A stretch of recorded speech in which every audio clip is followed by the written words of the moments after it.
আমরা সব বন্ধুরা মিলে কলকাতা বইমেলাতে গিয়েছিলাম। এত আনন্দ হয়েছিল তোমাদের কি বলবো। অনেক দিন ধরে যাবো ভাবছিলাম, কিন্তু হঠাৎ করে ঠিক হয়ে গেল আর চলেও গেলাম। প্রথমেই চলে গিয়েছিলাম যাদবপুর বিশ্ববিদ্যালয়ের স্টলে। ওখানে গিয়ে হঠাৎ করে দেখা হয়েছিল শুভঙ্করের সাথে। আমরা তো অবাক। আমাদের বিয়ের বন্ধু হঠাৎ দেখা হয়ে গেল, ভালো লাগছে। শুভঙ্কর বলে সৌরভের সাথে ভুলিয়ে গেছে, শুভঙ্কর ভাই আমাদের। যাদবপুরের স্টল থেকে বেরোনোর পর বন্ধুরা ডিসাইড করছিল কোন দিকে যাবে। অনেক আলোচনার পর ঠিক হলো লিটল ম্যাগাজিনের ওখানে যাব।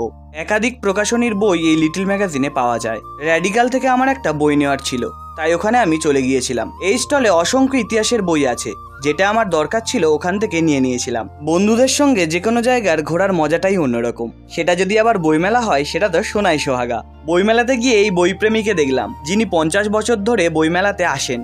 খানিকক্ষণ ওখানে সময় কাটানোর পর আমরা চলে গিয়েছিলাম একটু অন্যদিকে। বাবুল, অভিনব, আনন্দ এবং অন্যান্য বন্ধুদের সঙ্গে বইমেলাতে এসে এতটা আনন্দ পাবো আমি কল্পনা করতে পারিনি। এটা আমার জীবনের একটা অন্যতম স্মরণীয় দিন হয়ে থাকবে।